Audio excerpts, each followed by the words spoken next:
Então, bom dia. Então, na continuidade das ricas reflexões, que foram feitas pelo Monsenhor Gabriel nesses dias, então nós estamos aqui para dizer algumas coisas que com certeza serão repetições daquilo que ele falou. Muitas coisas vocês já sabem também, mas da liturgia a gente sempre tira coisas, como diz o latim, vetera et nova, Está lá na Bíblia isso também. Da palavra de Deus tem sempre coisas velhas, antigas e novas.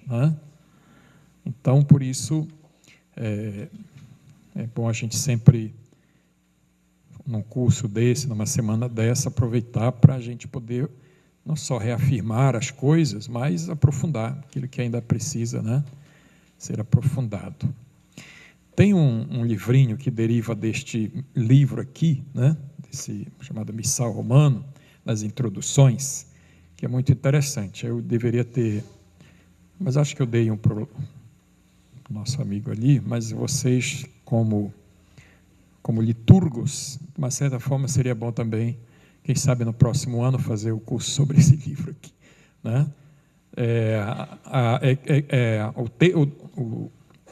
O tema, o título, é um missal para as nossas assembleias. Portanto, o missal não é só para o padre, a gente tem uma ideia errada de que aquele missal é só para botar no altar para o padre ler e fazer o que bem entende com ele. Às vezes tira até do altar, tem alguns que nem precisam mais do missal. É a terceira edição do Missal Romano, Liturgia e Catequese. Então a gente sabe que, partindo de uma realidade cultural, como partiu o nosso rito romano, a gente tem uma leve impressão de que ele é uma estrutura assim, bastante pesada, e que não nos permite absolutamente mudar nada daquilo que está ali. Então é o rito pelo rito, o culto pelo culto, a lei pela lei, a norma pela norma e pronto. Nas liturgias antigas, antes da reforma litúrgica do concílio, até o braço, tinha que medir com uma fita métrica a abertura do braço aqui. Ainda hoje tem alguns padres que estão fazendo isso, voltando lá, tem que ficar com o braço deste tamanho aqui, não pode abrir, não pode fazer assim, não pode fazer assim, só alguns padres que fazem lá. Mas tem essa história, as mãos, quando pegam as hóstias, devem ficar aqui para não deixar a partícula cair, então, Senhor esteja convosco, ou convosco, tem que estar com os dedinhos juntinhos aqui, para evitar que alguma partícula, minúscula partícula, uma célula, um átomo do corpo de Cristo possa cair no chão. Eu queria saber se esse pessoal estava lá debaixo da cruz para juntar, limpar o sangue de Cristo ali, para não deixar nenhuma partícula. Naquele filme horroroso que tem lá daqui, como é que chama aquele caboclo? Do Mel Gibson, tem lá, não sei que, um monte de gente limpando o sangue de Cristo. Aquilo é o terror do terror, aquilo, Mas a gente sabe, vindo da cabeça do Mel Gibson, a gente já sabe o que pode acontecer no filme lá, Aquelas figuras horrorosas que ele coloca ali, sem nenhum fundamento histórico. Olha, o diabo passou, olhando, eu vi, estava lá no... Como é que é mesmo? Quando Jesus estava apanhando, o diabo passou ali, tinha aquela figura horrorosa lá, aquele moleque feio que bota, sempre arranjar aquele menino lá, para botar ali. Aí o pessoal, olha, o diabo estava lá. O diabo está na vida de Jesus Cristo desde priscas eras. Mas a gente acredita em filme, acredita em programa de televisão, acredita em outras coisas, Mas aqui está colocado uma questão que é, e isso o missal permite, o padre Gabriel falou isso muito aqui, de a gente pensar de realidades simbólicas, icônicas, que permitam, que tiradas da vida e da cultura do povo, permitam completar a variedade de elementos da nossa liturgia. E, nesse sentido, a dimensão mistagógica, ela aparece muito claro. Se vocês pegarem lá a Sacramentum Caritatis, o padre falou, a Eclésia da Eucaristia e a Desiderio Desideravi, do Papa Francisco, é o último documento sobre a liturgia, a gente vai ver lá algumas coisas interessantes que eu acho que a gente precisa ter sempre na cabeça. O Papa, na Desidério, ele diz assim, em relação à mistagogia como celebração: A compreensão teológica da liturgia não permite, de maneira alguma, entender essas palavras como se tudo fosse reduzido ao aspecto cultual. Uma celebração que não evangeliza, não é autêntica, tampouco um anúncio que não leva ao encontro com o ressuscitado na celebração. Ambos, portanto, se carentes do testemunho da caridade, são como um bronze que soa um símbolo que retine. Vocês já viram as pessoas chegarem assim, de vez em quando a gente encontra umas figuras assim, muito piedosas, muito católicas, apostólicas, mais do que romanas, que dizem assim: padre, gostei da sua homilia. Aí vem outros que dizem: a homilia foi muito forte, a sua homilia caiu na minha cabeça como uma luva, e a sua homilia... Peraí, vocês vieram à missa para homilia?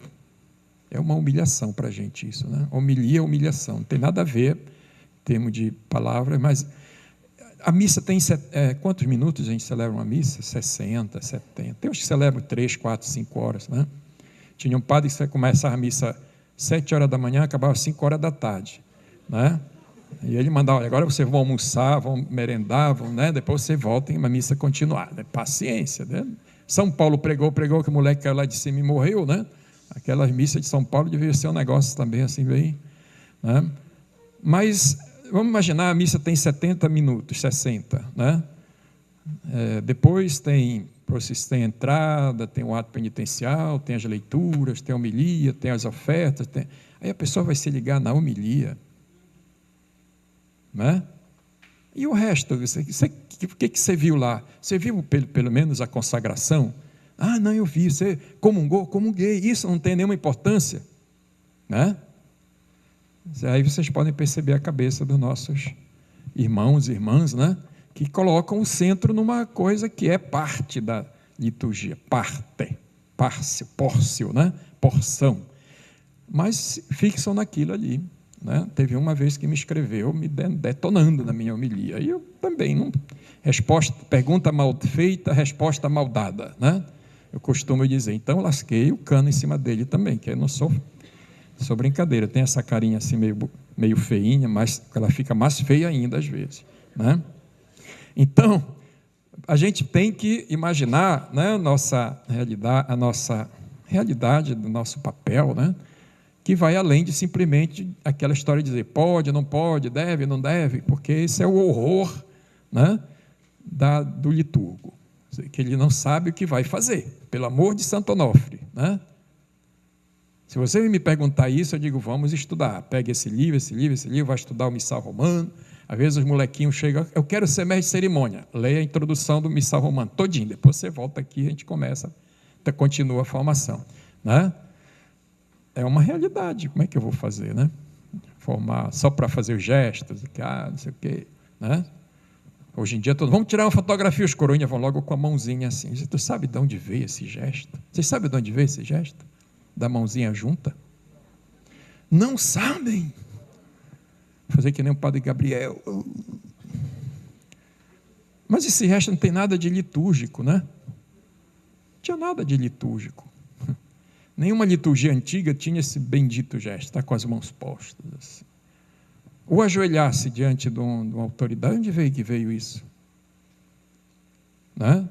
Ou fazer as reverências. De onde veio isso? Então, isso eu vou explicar aqui, Estou só perguntando para ver, Mas vocês vão vendo como essas coisas às vezes precisam, de uma certa compreensão, para a gente poder... Depois, inclusive, eu vou sair um pouquinho depois, se me der permissão ali, se o tempo der, de explicar aquela história de levantar as mãos na hora do Pai Nosso, Que hoje tem um negócio aqui no missal, diz assim: agora levemos as mãos. Aí eu faço isso lá no nosso seminário, os seminaristas permanecem assim. Eu digo: eu não falei que é para levantar a mão? O bispo de vocês está dizendo: levem as mãos, vocês ficam de mãos cruzadas, não vou ordenar nenhum de vocês,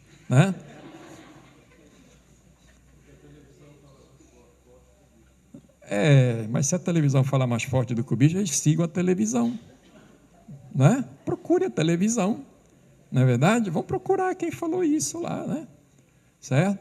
Mas tem essa história aí, os seus ministros, e não sei mais quem, o pessoal de alguns grupos ficam lá pávidos, né? Paciência, né? Estou só brincando um pouquinho, que é para a gente poder perceber que há certas coisas são incongruentes, né? São contraditórias, são confrontos, né? Que nem de Jesus com os fariseus naquele tempo. Eram homens da lei, grandes expressões de piedade, essênios, zelotas e outros, né? Fariseus, mas levaram Jesus à morte baseada em quê? Na lei de Deus. Jesus foi morto, né? Por causa da lei.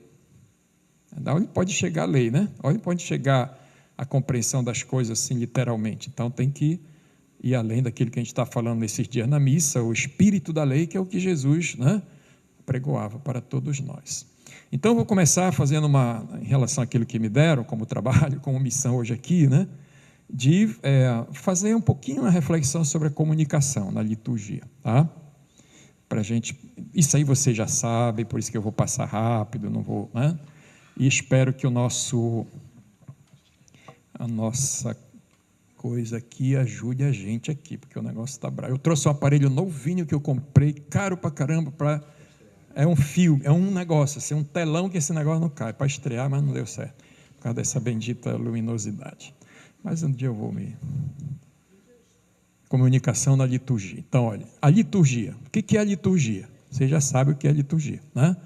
Mas antes de qualquer outra coisa que a gente possa imaginar sobre liturgia, vamos pegar a Sacrosanto Concílio, número 7, que diz assim: é o sacerdócio de Cristo revelado e entregue a nós em sua Páscoa. Então, a liturgia é a revelação de quê? Do sacerdócio de Cristo, único e eterno sacerdote, né? Presente, ativo hoje por meio dos sinais sensíveis, água, óleo, pão, vinho, gestos, palavras, para que o Espírito, submergindo-nos no mistério pascal, transforme toda a nossa vida, conformando-nos a Cristo cada vez mais. Isso aqui o senhor Gabriel falou abundantemente ontem, né? E aí a dimensão da mística que funciona, né? Então a missa não é só culto, não é só rito, expressões, gestos, etc. Mas tudo aquilo que nós fazemos, água, óleo, gestos, etc., nos levam para, de uma certa forma, vivenciar isto aqui, o sacerdócio de Cristo. E o Espírito diz assim, submergindo-nos, mergulhando-nos, né, no mistério pascal e fazendo-nos emergir lá em cima, transforma a nossa vida, conformando-nos a Cristo cada vez mais. Ou seja, quando a gente sai, né, de uma celebração litúrgica, seja ela qual for, batismo, crisma, unção dos enfermos, etc., né? Então aí tem uma relação íntima, profunda com Cristo, não só sentimental, não só emotiva, né? Mas ela é uma profundidade, ela configura-nos, conforma-nos, melhor dizendo, né, a Cristo. Então esse é um elemento, eu diria, que a renovação litúrgica nos trouxe, porque, de novo, eu não quero falar mal do rito antigo, mas parece que naquele contexto antigo bastava ir à missa todo domingo, para não pecar, e tal, e pronto, saía dali, que nem o pato sai quando entra e sai da água depois, né? E eu tenho a impressão que nós católicos, mesmo depois da reforma, nos acostumamos a isso, ir à missa e pronto, né? Já posso pintar e bordar durante todo o resto da semana. Não, olha, tomara que fique assim, né? Fique mais escuro, caia uma chuva, que é para escurecer mais ainda, melhorar a nossa arte. A gente trabalha tanto fazer uma arte dessa, né? De repente o sol estraga tudo aqui. Então, aqui vai dificultar, mas vejam só, comunicar nesse sentido, partindo dessa premissa, é entrar em sintonia com as diversas realidades que estão presentes numa celebração litúrgica. Acho que você falou de espaço, né? Ainda vai falar, mas eu estou adiantando aqui. O espaço sagrado, aqui está escrito assim, equipe de celebração, aqui está escrito presidência e aqui está escrito assembleia. Então, no espaço sagrado, tem uma realidade de humanidade, de vida, né, que nos leva aqui a sentir-se com Cristo. Por que Cristo está no centro? Porque Ele é o centro. Não é o preside, não é o coroinha, não é a leitora ou o leitor, né? Que vai para lá balançando os cabelos assim, aí tira o óculos, bota o óculos e tal, né? Essas coisas todas.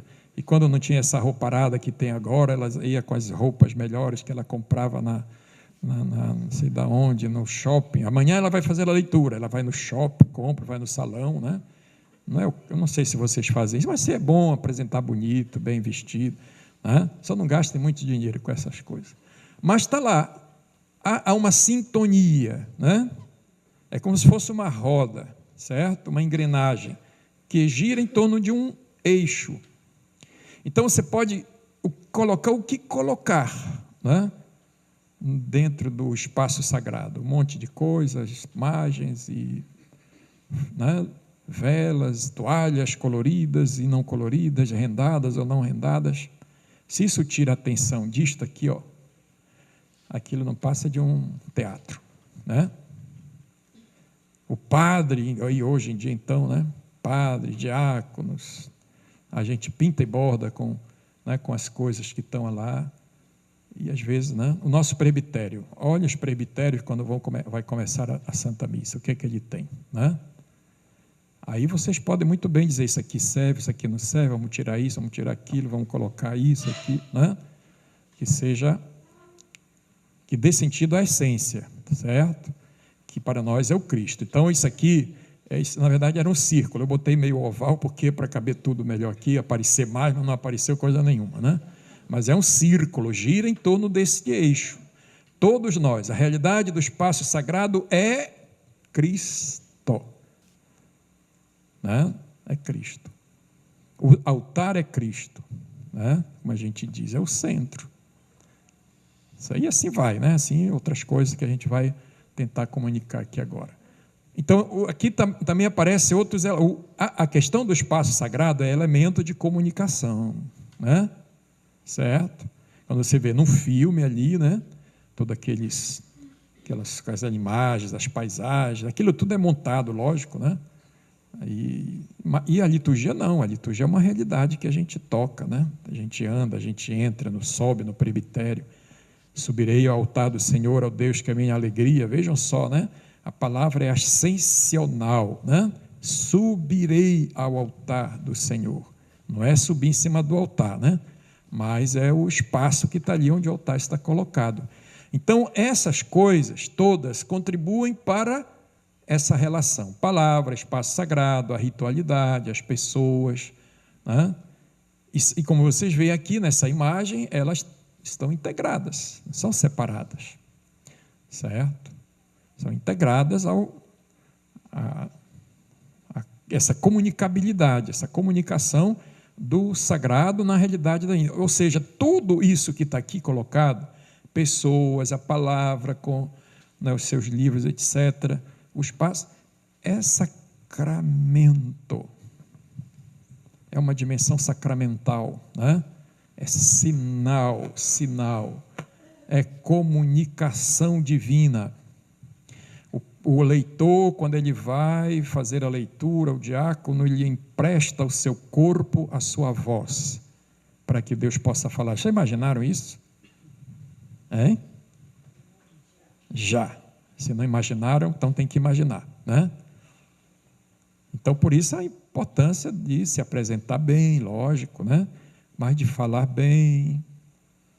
Domingo passado, eu vou começando a falar os defeitos aqui, não vou dizer onde foi, mas no domingo da Páscoa, dos 300 anos, eu fui celebrar uma missa, tinha um garoto muito, né, jovem na missa, que maravilha. Quando ele foi ler, ele não sabia nem onde estava a leitura, né?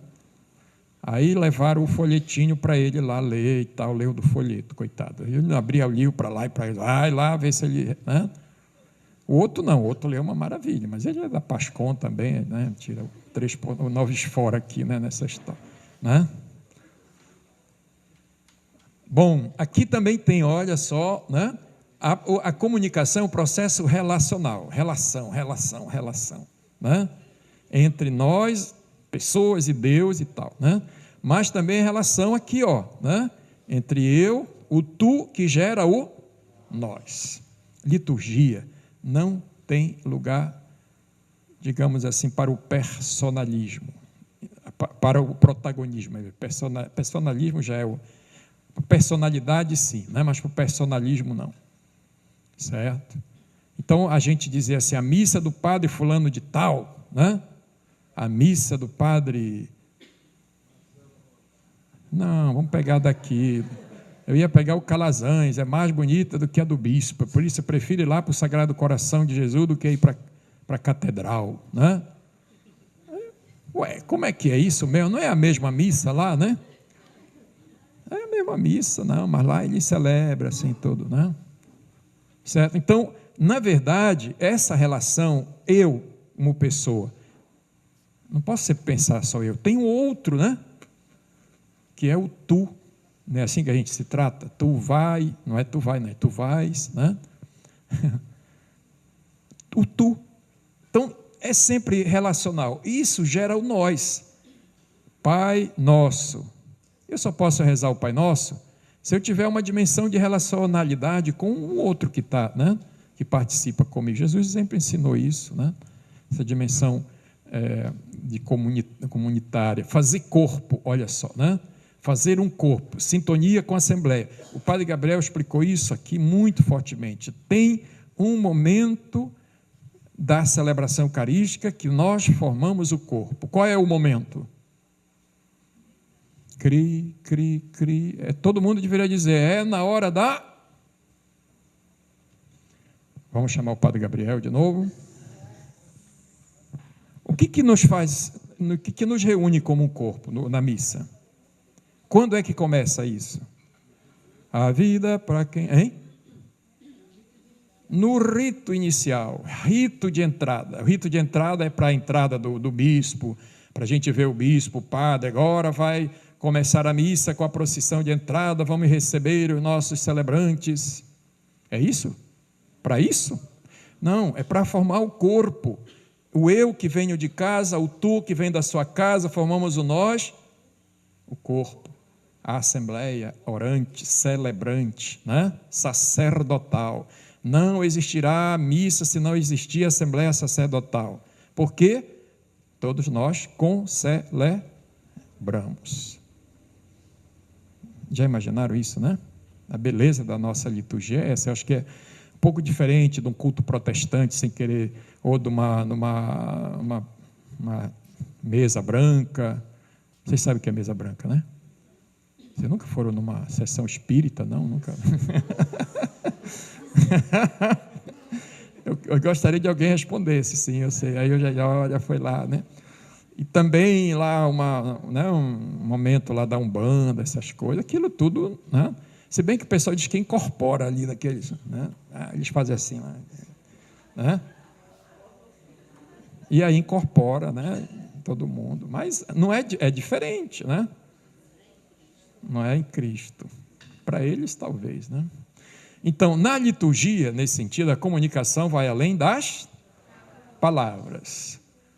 A palavra humana e divina ocupa um lugar de destaque na liturgia. As leituras são proclamadas, ouvidas, comentadas. São elementos essenciais da liturgia.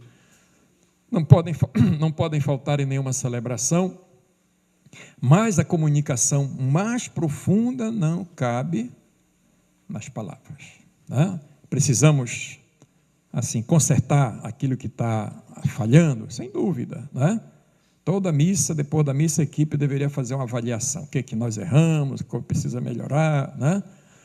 Por isso a comunicação verbal não é suficiente, sobretudo quando excessiva. Chega a impedir a verdadeira comunicação e vivência profunda do mistério celebrado. Já imaginaram eu lá presidindo uma missa e as pessoas não conseguem perceber através de mim, ou através do leitor, através do ministro da comunhão, do diácono, algo mais, um plus, o espírito, né, da liturgia? Então aqui tem uma chamada de atenção para nós, né? Muitas coisas serão ditas através de gestos, ações simbólicas, movimentos, danças, olhares, etc., né? Pinturas, e através do silêncio. O silêncio também é sacramento, né? Sacramento é sinal também, né, do mistério, certo? Por isso, cuidado com as missas muito barulhentas, muito assim, né? Que não tem um silênciozinho lá. É muito comum entre nós a preocupação de explicar tudo, fazer longos comentários introdutórios, preenchendo todos os espaços da celebração, com falas, discursos, palavras. Isso dificulta a ação do Espírito para fazer germinar e crescer a palavra no mais profundo do nosso ser. Então, vocês já ouviram isso, né, todos os dias aqui nessa semana. A palavra é sinal da presença do Cristo, Verbo de Deus, palavra viva, manifestação visível do Pai. Você lembra que o padre, o Gabriel, ele falava, a palavra se come, né? Por que se come a palavra? É o próprio Cristo. Mas por quê? Qual é o fundamento disso? Qual é o mistério que está implicado nisso? Olha a teologia bíblica, litúrgica aqui. Você lembra lá? Ele falou, eu estava aqui, está anotado ali. Por quê que nós comemos a palavra de Cristo, que é a palavra que é Cristo? Não. A Eucaristia é para lá, para trás, para frente. Nós estamos na liturgia da palavra ainda. A gente não diz assim, é o alimento da palavra, não, a palavra é alimento por quê? Porque o Verbo se fez corpo, carne. Às vezes a gente fala isso assim, até canta em latim agora, como é que canta? Vocês que cantam lá, verbo. Eu pensei, quando eu vi essa coisa, eu pensei que era o verbo que era caro, né? O verbo caro, factum est, né? O verbo está ficando muito caro, né? É o cristeleso. Como é que é esse negócio de cristeleso? Nunca ouvi esse troço, né? Mas tudo bem. Então, aqui, olha só, né? A palavra, sinal da presença de Cristo, Verbo de Deus, palavra viva, manifestação visível do Pai, né? É palavra que se come, o mistério da encarnação. Guardem isso bem, né? De vez em quando eu falo isso. Nós só podemos estar aqui porque Cristo se encarnou. E falar em Cristo se encarna, isso não é só, né, uma coisa do espírito, mas é da carne, né, do corpo também, né? Então a assembleia também é corpo e assim por diante. Todos os gestos são sinais do espírito, presença escondida, velada, que só se percebe com os olhos e os ouvidos do coração, que são uma analogia para falar da dimensão mais profunda da fé, né? Quando a gente usa essa palavra coração, significa que você está falando da totalidade do seu ser, né? Na Bíblia, coração é a sede de tudo, não é a cabeça, né? Quando nós tiramos a sede do coração, botamos para a cabeça, aí as coisas não prestaram mais, né? Porque tudo virou racionalidade, tudo virou ciência, tudo virou verbalização, né? Tudo virou um monte de palavras e teorias e teses e etc. e companhia. Então, aquela história que não sabe, né? Então não pode viver a fé. Teve um tempo que era assim na igreja, né? Lógico que o conhecimento é importante, mas a fé ela não passa só pela cabeça, né? Então, a palavra, vocês estão vendo que eu estou insistindo nisso, comunicação do verbo, que nos faz participar plenamente da liturgia. Por isso que a gente não pode começar uma missa só com do ofertório em diante, né? Tem que ter a palavra, o Padre Gabriel falou isso, para esquentar o coração, né? Aninhar os sentimentos, endireitar as coisas, né? Depois que isso está consertado, aí vão para a mesa, né? Você lembra lá o Emaús? Então eles caminharam, quantos quilômetros era? Era 11 quilômetros, pensou 11 quilômetros Jesus falando sobre dava tempo para falar sobre o Antigo Testamento, né? Explicando as Escrituras. Então ele diz, não ardia o coração, olha onde foi parar aquele troço lá, né? Corações quentes, porque eles começaram a ajeitar, a aninhar as coisas, eles estavam lá com a cabeça no Cristo, morto na cruz, e as mulheres que falavam, mas ninguém acredita em mulher, desculpa, ninguém acreditava nas mulheres, né? Ainda não acredita, eu acho, talvez, né? Então estava lá tudo, né? Aí Jesus foi com a palavra, ele foi ajeitando, criando sintonia, né? Fecundando ali, aí vocês têm. Quando ele partiu o pão, não foi nem preciso dar comunhão, eles já entenderam, né? Certo? Porque a coisa foi ajeitada ali, né? Porque eles ouviram a palavra de Jesus com o coração, né? Então, nesse sentido, tudo é comunicação do Cristo. Ele está aqui no centro, de roupa branca, né? Não sei por que a gente associa Cristo à roupa branca. Eu acho que a roupa dele era suja pra caramba, né? Eu não sei nem se ele tomava banho lá, essas coisas, poeira, lama, né? De se deitar no chão, né? Essas coisas. Não sei se a senhora lá estava com aquele sabão lá, lavando essa roupa dele. Mas está lá, é um símbolo do ressuscitado, de lavar as vestes no sangue do Cordeiro, né? A imagem aqui é belíssima para ajudar a entender isso, né? E uma toalhinha, acho que foi o Calazans que botou essa toalha lá, aqui, bonitinho, né? Gestos, palavras, ambiente, silêncio, né? Criar o ambiente para isso aqui, né? Certo? Então, a mesa, né? O ambiente, na verdade, ele é um composto, né? É uma sintonia, uma síntese orante, reveladora do mistério, né? E Jesus fez isso muito bem para eles entenderem que era ele. Lembra lá quando ele, né, ressuscitado, começou a assar o peixe, né? Olha o Senhor que está ali e tal, né? E vai. Então, Cristo e o Espírito são inseparáveis. Aqui já de novo, voltando, né, a perceber essa ação do Espírito, essa bela imagem aqui, esse ícone, né, reveladora disso. A palavra só se revela no silêncio. Como garantir essa ação conjunta do Cristo e do Espírito em nossas celebrações? Isso aqui é uma pergunta, né? Certamente muito dependerá da equipe de liturgia, certo?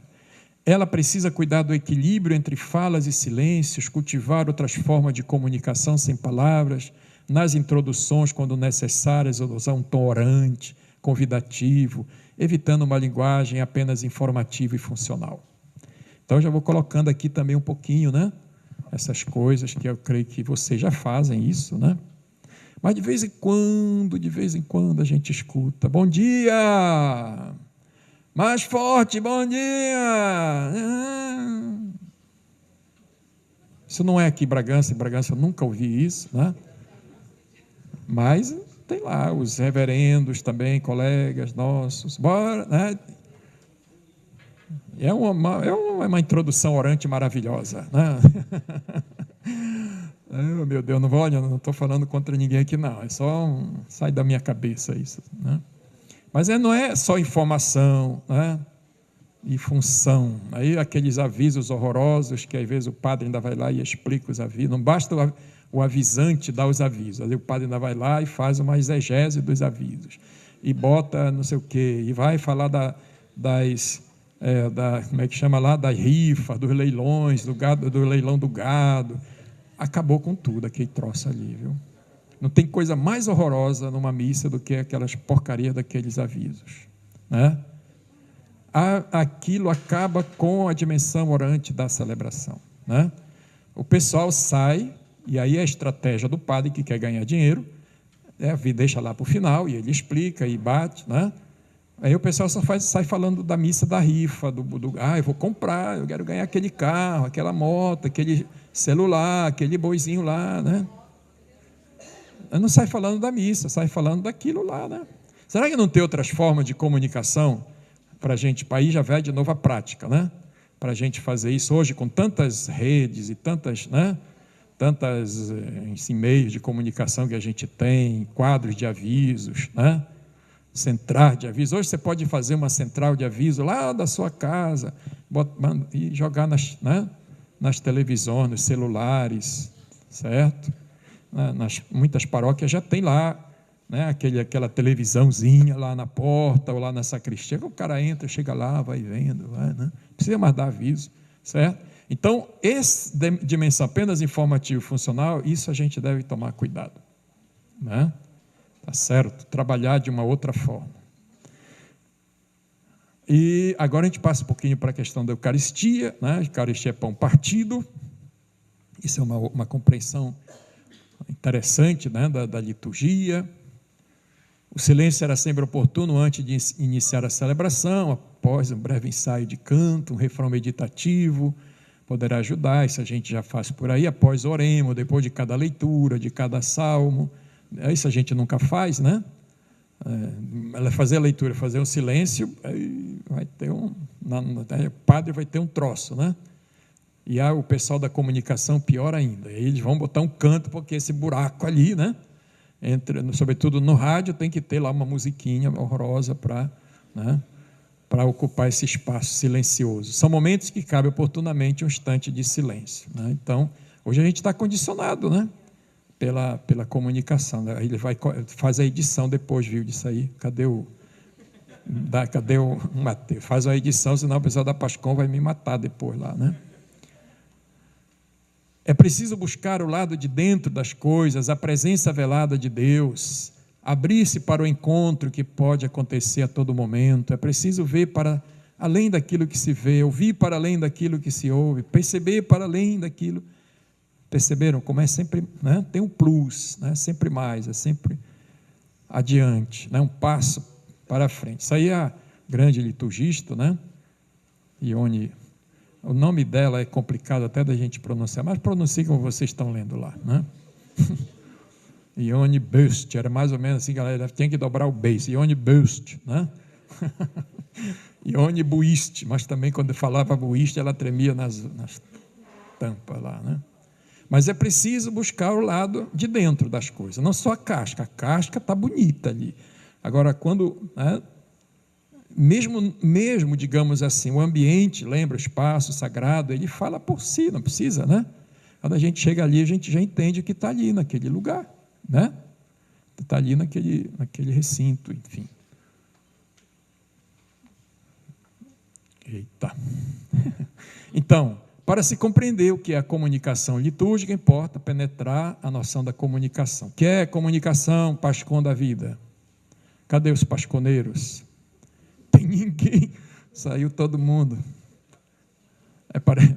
Então, não é mera informação, né? Como já falamos, comunicação é como comunhão, a raiz da palavra em latim é a mesma, né? Comunicação, comunhão. Comunicare, comungar, a palavra comungar em latim é comunicare. Vocês sabiam disso ou não? Sabiam, já estudaram latim aí da vida, né? Não vem de comunhão, mas de munos, de munos, comum. Olha que coisa linda, munos. O que é a palavra munos? Está lá no quadro. Função, ofício, tarefa. Então a palavra comunicação, munos, significa um serviço, né? Uma função, um ministério, né? Que a pessoa que, não é só o pessoal que está atrás das câmeras, ou lá com o celular, todos vocês, né? São comunicadores. Agora o pessoal da Pascom aprendeu uma palavra nova, né? Eles foram para lá e aprenderam que eles não são comunicadores, baseados só na técnica, eles são missionários digitais. Que maravilha, né? Então vocês também são missionários litúrgicos, né? Litúrgicos missionários.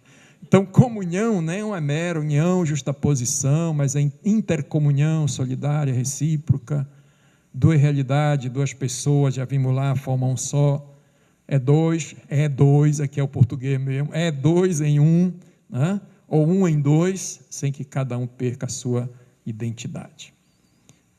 Certo? Então, né, quando a gente fala em comunicação, eu estou falando isso porque depois a gente vai falar de algumas coisas, né, mais práticas.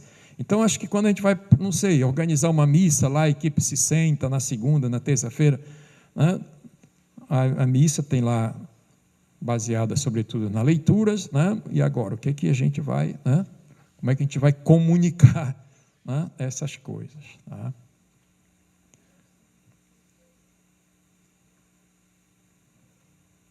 Que maravilha isso aqui, né? Também. Meu filho, você pensa que padre velho não sabe fazer as coisas, né? A gente aprende.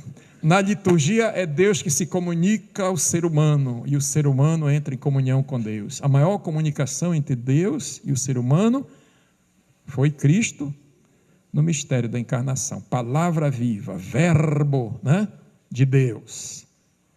Essa é a maior comunicação de Deus. Tem a comunicação dele na criação, na história da salvação, nos grandes momentos, né, da primeira aliança, mas nenhuma delas se compara com a encarnação. Na ação litúrgica por Cristo, em Cristo, Deus continua a entrar em comunhão com o ser humano, continua a encarnar-se no mundo, nos seres humanos. Olha aí a nossa responsabilidade, né? Quando a gente organiza uma celebração, significa o mistério encarnatório, e o mistério da encarnação, ele continua a se concretizar, né? Depois, significa, portanto, né, essa comunicação com o ser divino, que se realiza na liturgia, através de sinais e significativo da comunicação de Deus com a humanidade em Cristo, quando a igreja celebra a comunicação de Deus realizada na história. Por Cristo, com Cristo, em Cristo. Aquele negócio lá não é só uma doxologia que finaliza o grande momento orante da Eucaristia. Tem uma dimensão teológica da maior profundidade, né, aquilo, né? E que exige de nós o que lá no final? Nada.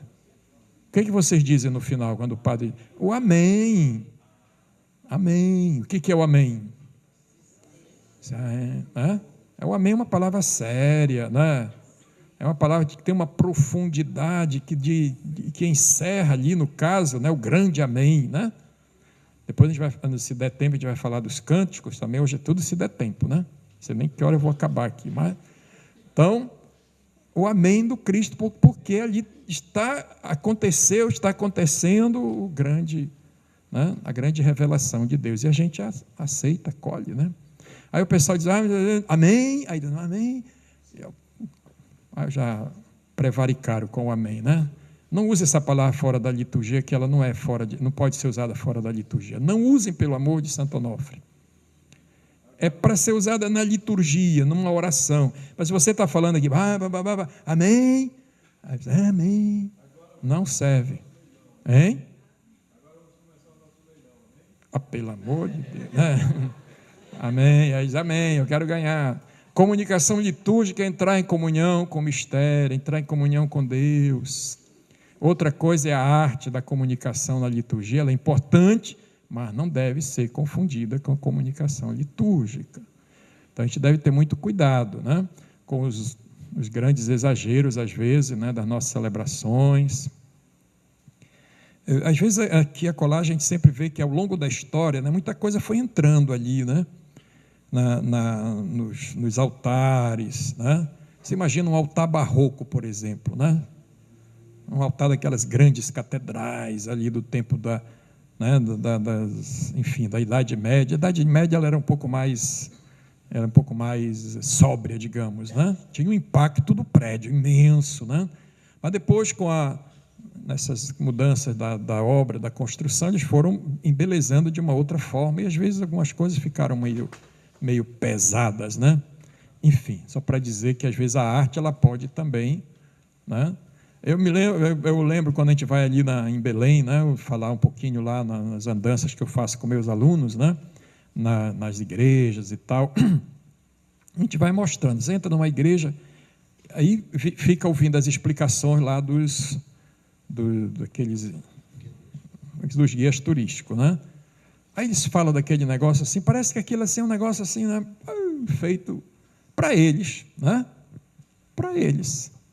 É lógico que na cabeça do padre, do artista, do arquiteto que fez aquilo, tem uma dimensão, né, de arte que expressa o divino, mas às vezes aquilo também acaba ofuscando. Você vai para a igreja para olhar, né? Tinha um amigo meu que dizia, eu gosto de ir na missa na catedral porque eu escuto a missa em latim. E aquilo me dá vontade de dar um chute lá naquele lugar, né? Na perna, na canela dele lá, sai dessa, né? O cara vai para a missa para escutar latim, ou não, porque eu gosto da arte, daqueles altares ali, né, da nova, enfim, do altar que está lá na igreja, ou gosto de ir lá na igreja do Carmo, porque ainda tem o ouro, né, resplandecente, gosto de entrar na igreja que tem ouro, né, gosto de entrar na igreja que tem arte. Então você vai para a arte, não vai para Cristo, né? Então, a comunicação precisa tomar cuidado com os nossos barroquismos também, né? E os gestos artísticos que, às vezes, atrapalham a dimensão, né, mais profunda da revelação.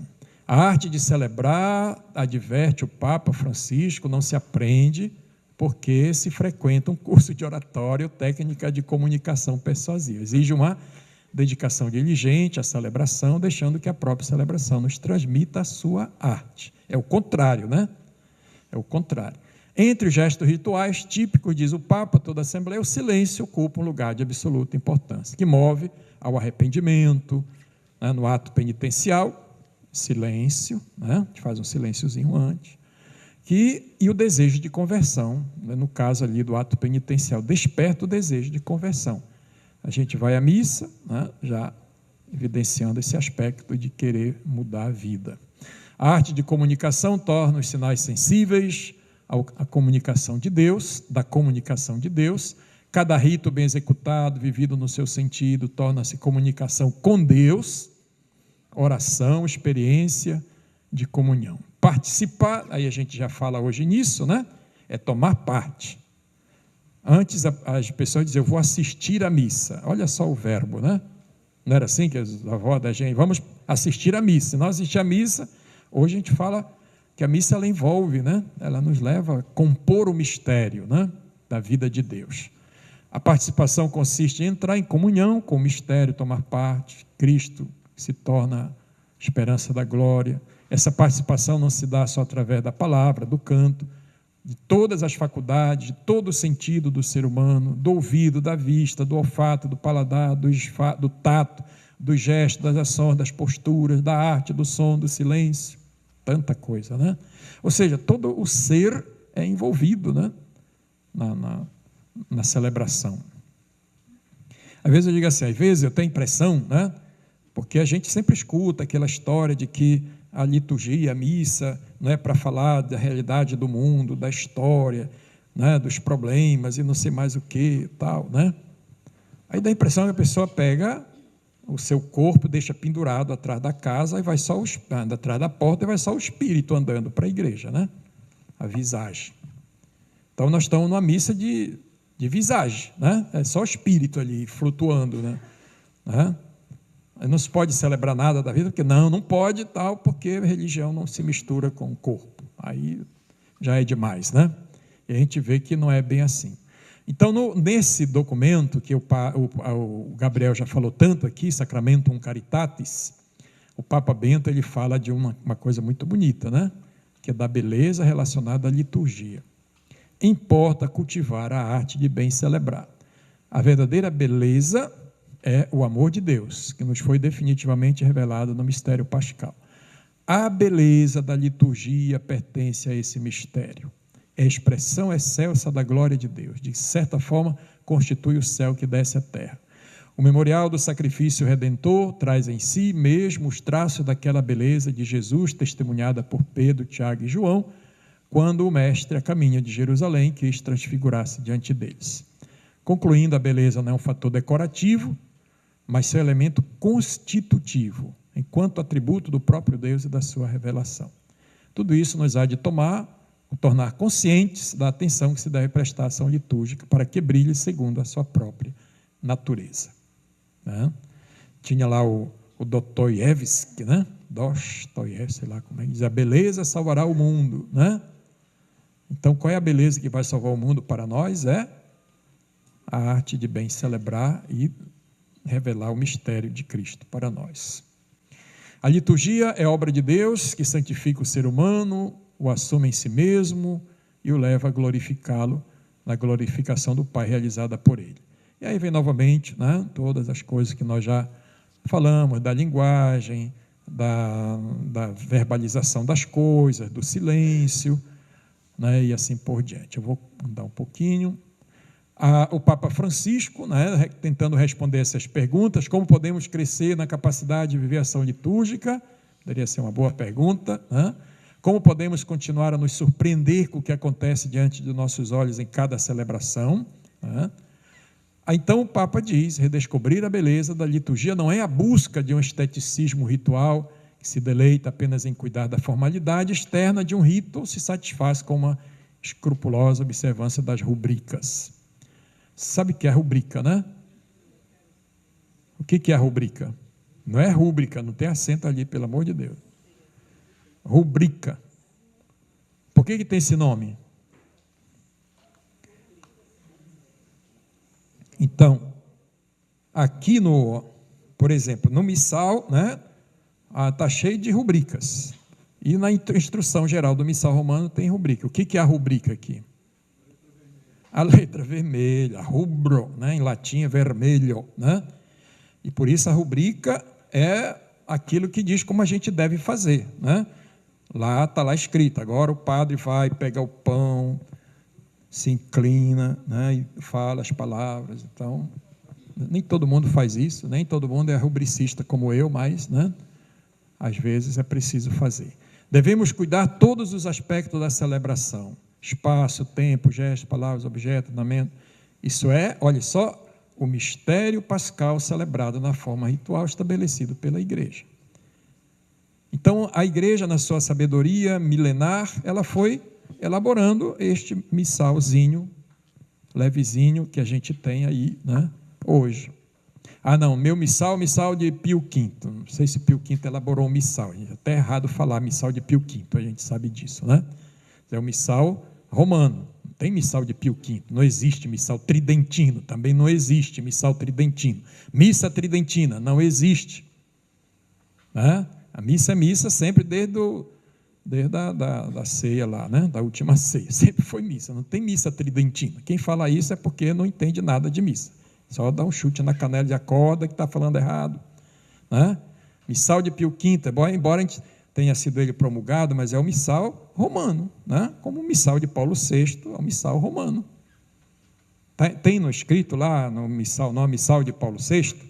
Não, está escrito lá, missal romano. Não tem missal de Pio V, Pio XII, né, João 23, certo? Então, isso para dizer que é a igreja que estabeleceu isso ao longo do tempo, né? E que ela mantém até hoje, certo? Então, é bom também ter isso bem claro, né?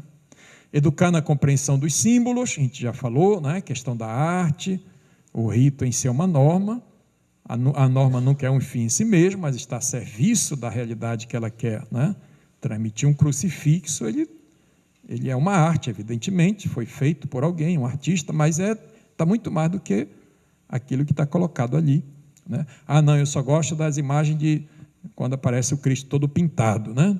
Essa imagem de madeira ali, é muito feio, né? Não representa nada. Quem foi que disse isso, né? Aquela imagem que está ali, ela fala muito, né? Tem uma finalidade em si mesma, que é a transmissão de uma realidade maior, né? Espiritual, mística. Isso não é, apesar de tudo, isso não é suficiente, diz o Papa, se não houver admiração, coisa bonita, né? Se não houver admiração pelo mistério pascal presente na concretude dos sinais, corremos o risco de sermos verdadeiramente impermeáveis ao oceano de graça que inunda cada celebração. Olha só que maravilha, né? Isso a gente deveria botar na porta da geladeira, ou na porta da sacristia, lá, quando o padre, o bispo fosse paramentar, né? Ele escutar isso aí também. Uma boa ideia. 51. Uma celebração que não evangeliza, não é autêntica, como não é um anúncio que não conduz ao encontro com o ressuscitado na celebração. Ambos, pois, são o testemunho da caridade. Onde está escrito isso? Desidério, desiderave do Papa Francisco, né? Que eu falei no começo da missa. A mensagem está mais naquilo que se é e naquilo que se faz e menos naquilo que se diz, né? Então, aqui eu vou pular, porque não é o caso da gente falar de uma equipe de celebração agora, vocês já sabem tudo isso, né? Evangelizar na cultura midiática é privilegiar o entorno, o ambiente, as relações, o tom de voz, a música, nós usamos isso, né? Aproveitamos isso, mas a liturgia é muito mais do que isso. Eucaristia comunicacional. Se o povo aprendeu lá de serem missionários digitais, a gente vai aprender hoje que nós somos, né, liturgos comunicacionais, né? Linguagem simbólica, espaço físico, as vestes, as cores, o canto, o silêncio, tudo isso faz parte, né? As leituras, essa questão vocês já sabem, eu não vou falar sobre isso, quantas vezes vocês já falaram, isso aqui também, né? Isso a gente faz para quem está começando, certo? Espaços para uma boa leitura, né? Também não precisa, as pessoas comunicam, né, através de muitas coisas, certo? os comentários, você coloca o comentário aqui, mas eu vou pular isso aqui também, né? Hein? Não, vocês vão me jogar pedra aí. Né? São os comentários. Então, a Assembleia Litúrgica não é apenas destinatária da ação litúrgica, mas é protagonista, povo sacerdotal, não dependendo de palavra de ordem para participar, né? A liturgia não é apenas palavras, é uma ação ritual, simbólico, sacramental. Ritual, símbolo, sacramento. Né? Então, aí vocês vão vendo, de novo, eu repito, quando a gente age na liturgia, padre, coroinha, sacristão, né, o leitor, e o comentarista entra aqui. Por isso, muito mais do que um comentário, é a atitude do leitor, do salmista, do diálogo, do presidente da Assembleia, que vai ajudar para que a palavra seja ouvida e acolhida. Neste contexto, para uma frutuosa proclamação e acolhida da palavra, adquire importância o ambão, sua localização, sua ornamentação, um bom microfone, a veste litúrgica, um refrão orante, tudo isso vocês sabem, né? Então, o ambão ele é um sinal, como o altar, né? A gente sempre costumava, isso a gente fala como cerimoniário, a gente falava para os que iam enfeitar o altar, não bote nada na frente do altar, nem na frente do ambão, né? O altar já fala por si só, ele tem uma beleza singular que não precisa de enfeite, né? Botar os babadinhos, botar uma árvore, né, na frente lá ou do lado, como tem ali, às vezes quando a gente vai incensar tem que dar um chute no vaso, né? Tá? Eu tinha um bispo chamado Dom Alberto Ramos, quando ele encontrava essas plantas ali, ele saía chutando assim, vá. Ele dizia, não precisa botar nada perto no altar, porque como é que eu vou incensar um altar, né? O altar precisa estar livre. Vocês já viram lá em Roma como é? Né? O altar está livre, não tem nada, é parecida. As velas que estão ali, elas ficam separadas, né? Para ali, para poder incensar, né? O altar é Cristo. Se você bota um troço lá na frente, atrapalha. Cristo mais enfeitado, menos enfeitado. Cristo, né? Vermelho, verde, branco, azul, de acordo com a cabeça do celebrante. Inventaram essa história, mas eu vou falar isso depois, se der tempo, né? Da toalha, que deve ser sempre branca, mas inventaram, né? Não sei quem foi que inventou, não foi o Calazan, lógico, né? Que a toalha tem que ser verde no tempo comum, vermelha no tempo não sei o quê. Isso não existe. Jesus foi enrolado com toalhas coloridas. O Calazan não estava lá para colocar a toalha colorida. Era pano branco, de linho. E também tem outro, não é só aquela brincadeira, desculpa, é brincadeira. Não. Ele até que cuida bem do altar, né?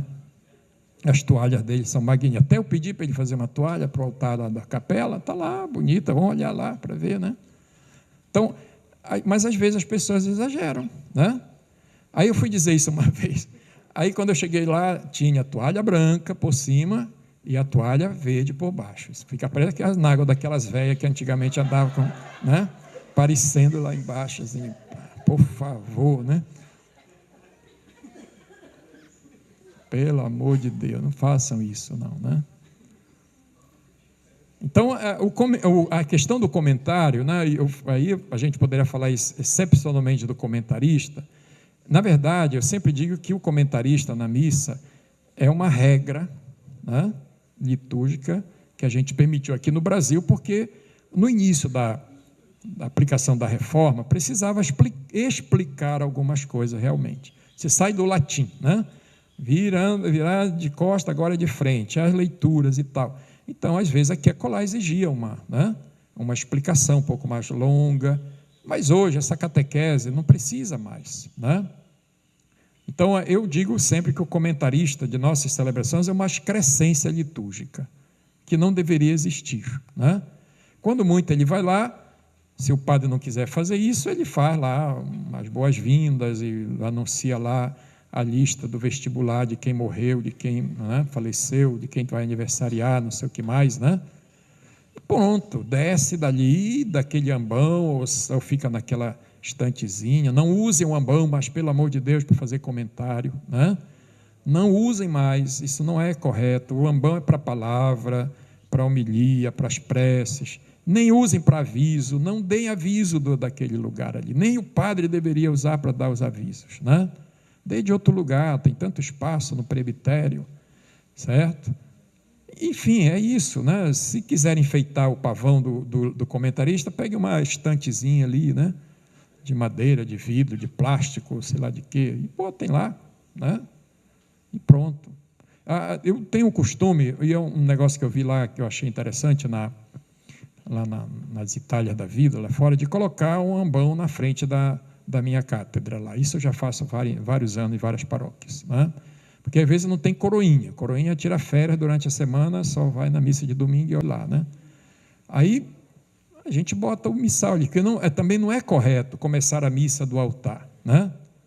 O altar é a segunda parte, a primeira parte é fora dali, né? Depois você vai para o ambão da palavra, então sempre coloco ali uma estantezinha na frente da cadeira para botar o altar, o microfone, né? Para botar o missal, o microfone, certo? Que acolá a gente precisa adaptar também, né?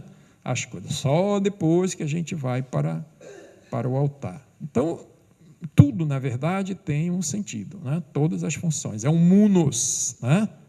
É uma comunicação que está referida, está próxima daquilo que é a realidade do mistério, inclusive do próprio comentarista, né?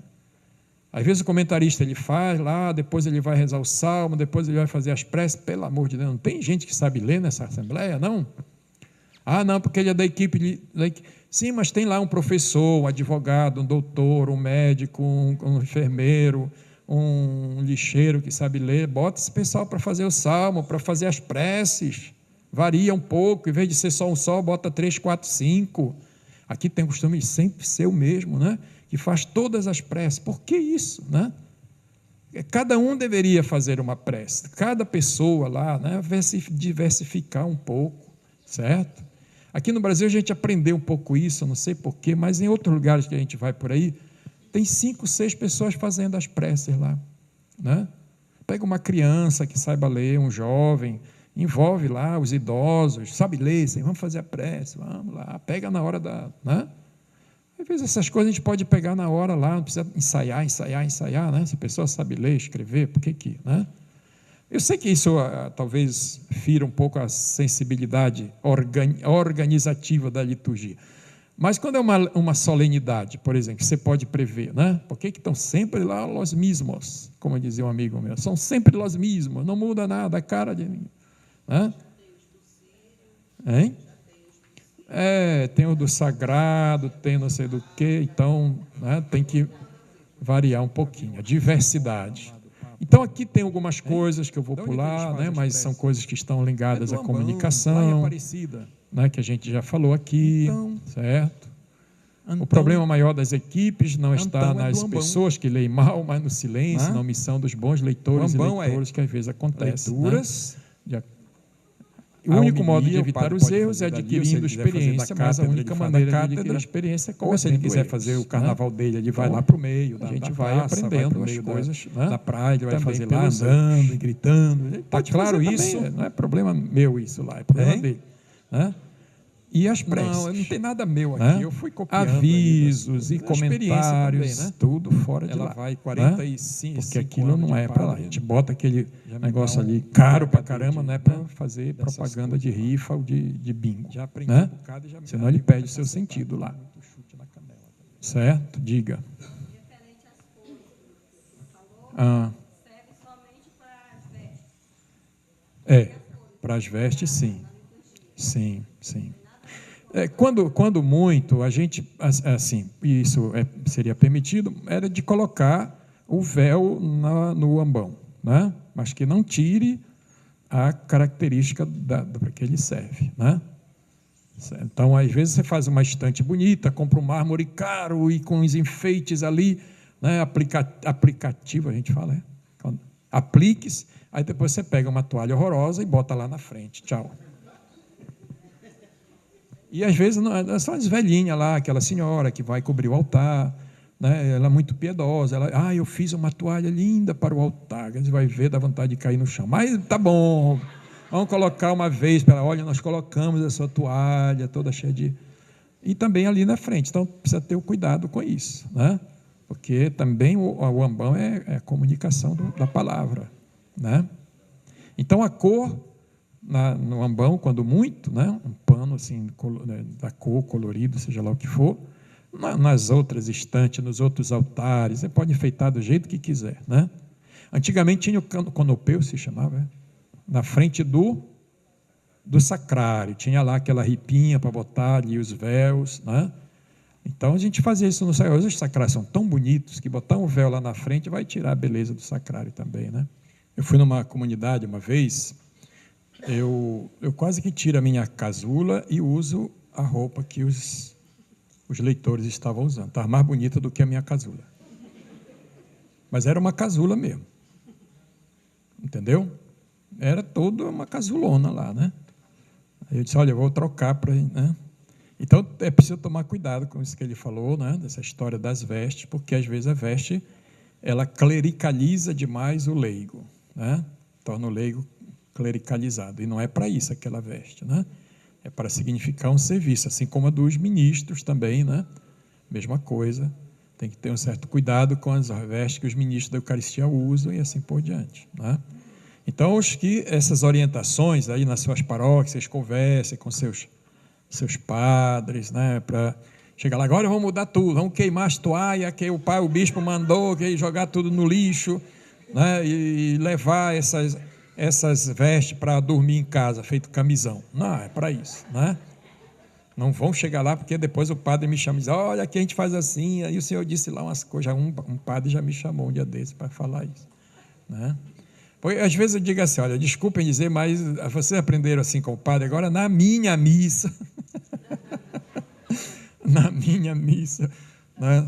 Vai ter que ser assim, mas paciência. Isso também serve para o diácono, nossos queridíssimos diáconos, às vezes fazem cada atrapalhada, né? Aí, hein? Mas é a experiência. Agora o problema é quando a pessoa diz, não, mas eu só sei fazer assim, ou eu aprendi assim, o padre fulano de tal disse que era assim, e aí eu vou fazer o quê, né? Uma vez eu fui dizer, o diácono se ajoelhou diante de mim, digo, fica em pé. Aí ele ficou ajoelhado, fica em pé, não, mas foi o bispo que mandou eu ajoelhar, mas agora eu estou lhe dizendo, fique, e ele ficou ajoelhado. Mas não ficar brigando lá, né? Aí eu tive que dar bênção, vai-te embora que o Senhor te acompanhe, vai proclamar a palavra lá, e ponto. Mas ele não se levantou não, porque o bispo tinha dito para ele que o diácono recebe a bênção ajoelhado. O Senhor, aí ele ainda faz assim com a mão, né? Dá-me a tua bênção, fica com aquela mão, coloca as mãos aqui, né? Isso foi a culpa dele, ele que ensinou.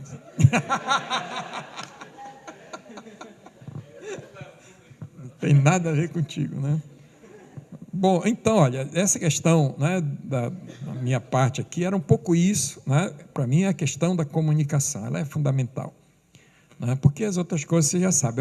Eu tinha preparado esse texto das orientações do missal, mas eu deixo isso, vou entregar depois, né? Que eu entreguei também um texto sobre as orientações do canto, se me der a oportunidade, eu vou falar um pouquinho ali, né? Depois a gente vai combinar uma hora. E aí vocês pegam o texto, leiam lá, né, nos seus grupos, porque o que eu iria falar aqui, na verdade, vocês já ouviram muito com o Monsenhor Gabriel, né? E são coisas assim bem práticas mesmo, da coisa que vocês já aprenderam, né, já sabem aí para a vida, né? É só um texto assim, que vai falando alto a respeito de certas coisas, né, de orientações que devem ser feitas. Então não tem realmente, para mim o mais importante, vou repetir aquilo que está lá naqueles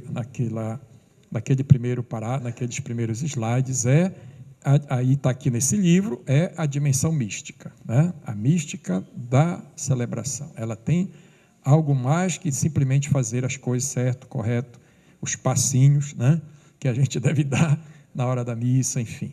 Tem as coisas assim que precisaria talvez, né, corrigir nos coroinha, nos ministros, nos leitores, sim. Mas isso aí, né, a própria equipe ela vai corrigindo, né? Se vocês pegarem um dia esse texto aqui, certo? Vocês poderão aprofundar mais essas coisas, tá certo? Bom, então, está na hora, né? Antes que o sino bata, chamando a atenção da gente, A gente para aqui, depois a gente vê como continuar, tá bom? Obrigado pela atenção.